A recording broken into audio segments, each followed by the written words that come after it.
Students of 11th class, today we are going to our next topic in social justice.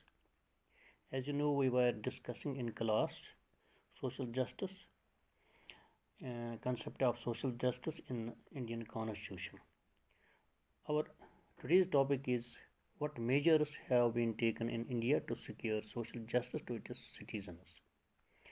The last chapter, concept of social justice in Indian Constitution, and today's topic, what measures have been taken in India to secure social justice to citizens or alike. So we are going to explain today's topic. As you know, after independence in 1947, India was one of the poorest countries in the world. It was largely as a result of economic exploitation by the British regime. At that time, there was no economic and social justice in India. There were inequalities based on caste, class, and region. That is why the framers of Indian Constitution set the goal of social justice in the preamble of the Constitution.